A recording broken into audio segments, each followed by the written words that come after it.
Class 10th गणित अध्याय 1 वास्तविक संख्या प्रश्नावली 1.2 का तीसरा क्वेश्चन क्या है। सिद्ध कीजिए कि निम्नलिखित संख्याएं अपरिमेय संख्या है। पहला क्या दिया हुआ है 1/2, दूसरा है 7/5, तीसरा है 6/2।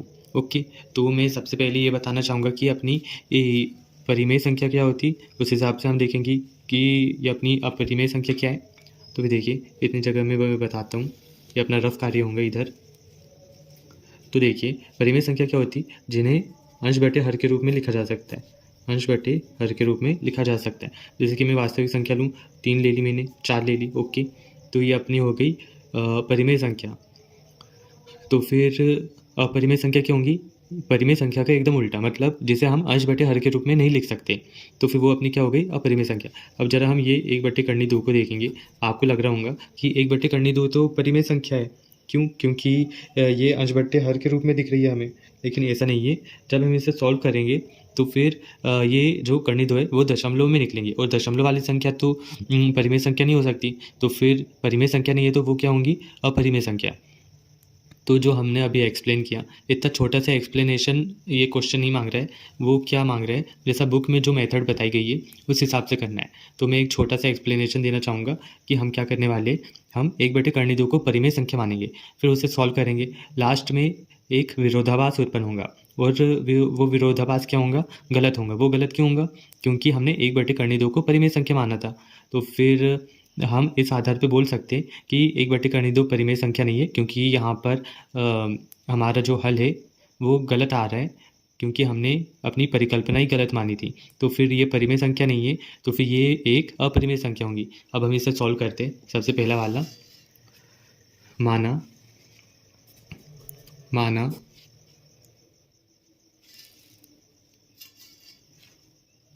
माना 1/2 एक परिमेय संख्या है।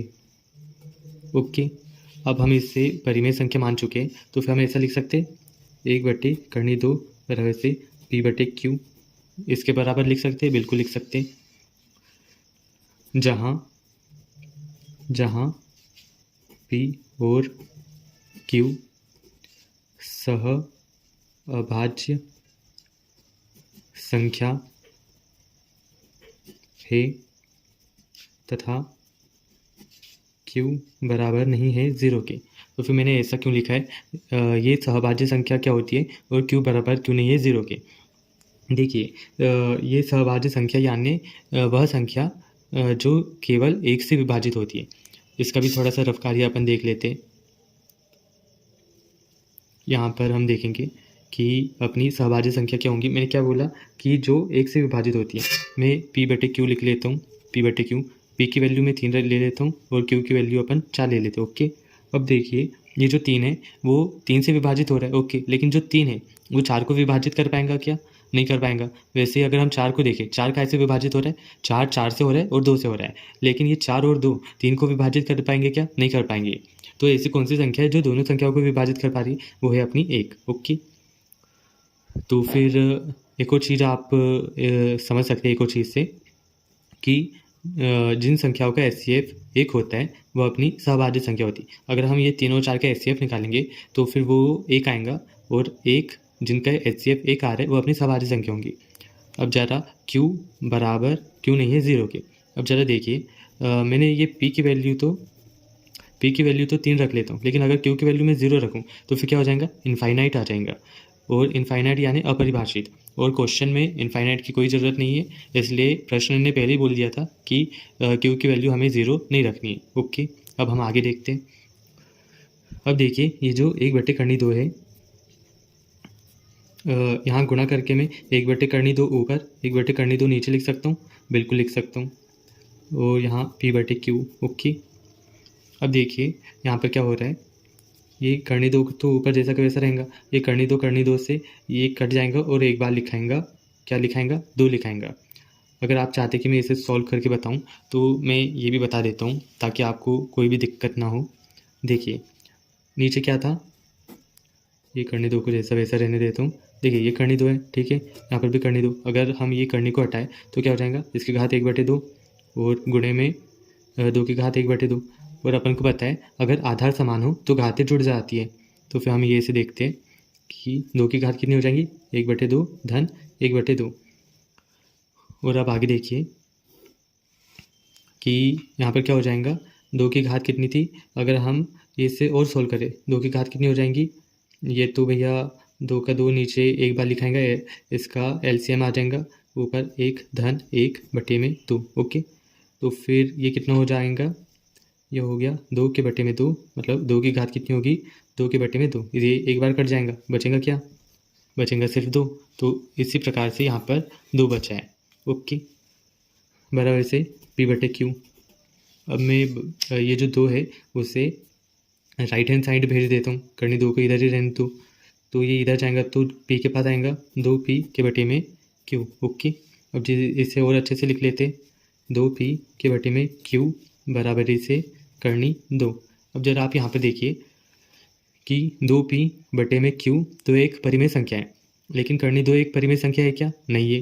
क्यों नहीं है, क्योंकि हमें साफ साफ दिख रही है कि ये जो करनी 2 है ये एक अपरिमेय संख्या है, क्योंकि जब हम इसे सॉल्व करेंगे तो ये दशमलव में बन जाएंगी। तो फिर यहाँ पे देखिए विरोधाभास उत्पन्न हो चुका है। क्या विरोधाभास है कि ये जो परिमेय संख्या है वो बराबर बता रहा है अपरिमेय संख्या की, जो कि कभी नहीं हो सकता, क्योंकि एक अपरिमेय संख्या परिमेय संख्या के बराबर बिल्कुल नहीं हो सकती। और ये ऐसा क्यों हुआ, क्योंकि हमने ना अपनी अवधारणा ही गलत मानी थी। वो अवधारणा क्या थी कि 1/2 एक परिमेय संख्या है, इसलिए हमें ये गलती पता चली। तो अब हम इसे ही आधार बनाकर लिख सकते हैं कि 1/2 एक अपरिमेय संख्या है। तो यहाँ पे लिखते हैं हम, यहाँ विरोधाभास उत्पन्न होता है कि क्या था, विरोधाभास उत्पन्न होता है कि 2P/Q एक परिमेय संख्या करनी दो अपरिमेय संख्या के बराबर है, जो कि गलत है।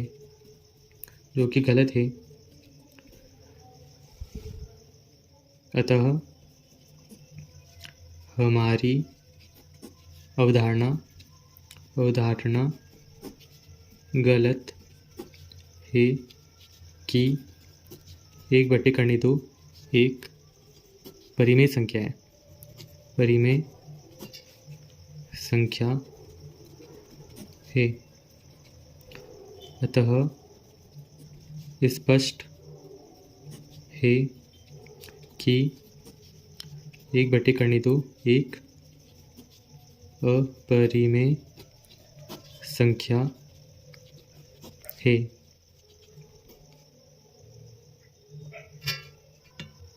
अब हम 7/5 को भी 1/2 की तरह ही करेंगे। यहाँ पर हम क्या करेंगे, यहाँ पर हम फिर से मानेंगे, माना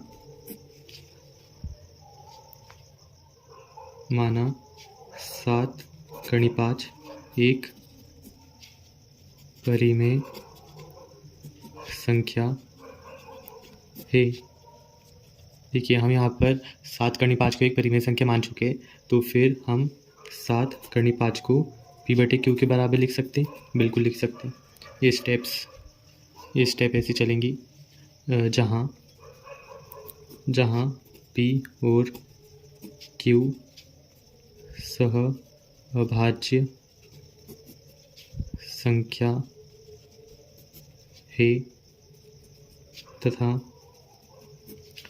Q बराबर नहीं है 0 के। ओके, तो फिर हम आगे करते हैं। ये मैं एक्सप्लेन कर चुका हूँ, हम आगे देखेंगे ताकि ये सवाल जल्दी से हो जाए। अब देखिए ये जो 7 है इसे इस तरह भेज देते हैं। ओके, यहाँ पर क्या बचेगा, 5 बराबर से ये 7 इधर बटे में आएगा, क्योंकि ये इधर गुणे में, तो P के बटे में क्या आ जाएगा, 7Q। ओके, अब आगे देखिए, इसे हम और अच्छे से लिख लेते हैं, P/7Q बराबर से 5।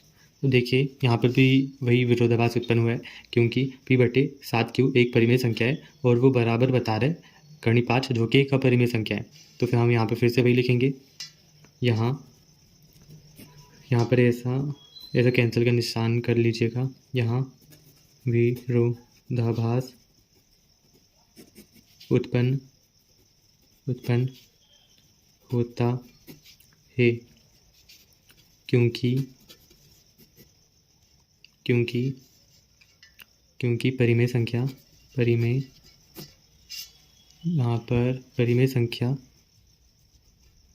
क्योंकि एक जो परिमेय संख्या होती है वो बराबर नहीं होती है एक अपरिमेय संख्या के। ओके, तो फिर ऐसा लिख लिया अपन ने। अब हम आगे क्या लिख सकते हैं, अतः स्पष्ट है कि 7 कर्णी 5 एक अपरिमेय संख्या है। बस यहाँ पर ख़त्म हो गया। अब हम तीसरा वाला भी यहाँ पर कर लेते हैं। तीसरा वाला क्या है, 6 धन कर्णी 2। ये दूसरे वाले से भी बहुत आसान है। क्या है तीसरा, 6 धन कर्णी 2। ओके, तो हम यहाँ पर भी मानेंगे हल माना, क्या माना, 6 धन कर्णी 2 एक परिमेय संख्या है। ओके, तो हम क्या कर सकते, 6 धन कर्णी 2 को p/q के रूप में लिख सकते, बिल्कुल लिख सकते, जहाँ p और q सह अभाज्य संख्या है तथा q बराबर नहीं है 0 के। ओके, अब जो 6 है इसे फिर से p/q के तरफ भेज देते हैं। यहाँ पर क्या बचेगा फिर, कर्णी 2। ओके, ये स्टेप्स चल रही है अपनी। कर्णी 2 बचा, यहाँ पर p/q हो गया, माइनस में आ गया 6। ओके, इसे थोड़ा सॉल्व करना पड़ेगा। कर्णी 2 बराबर इसे p माइनस 6q बटे में q।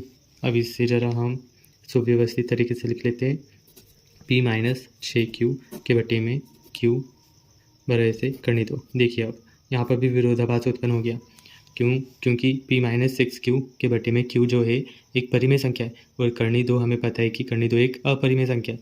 तो हम यहाँ पर भी वही कहानी लिख देंगे, यहाँ विरोधाभास उत्पन्न होता है, क्योंकि परिमेय संख्या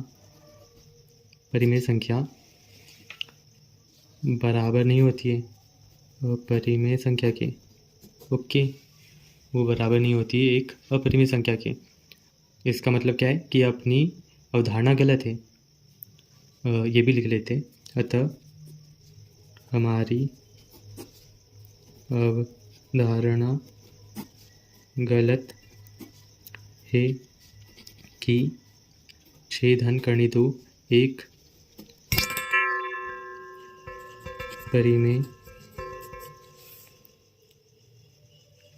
संख्या है, अतः स्पष्ट होता है कि 6 धन कर्णी 2 एक अपरिमेय संख्या है। बहुत बहुत धन्यवाद आपका।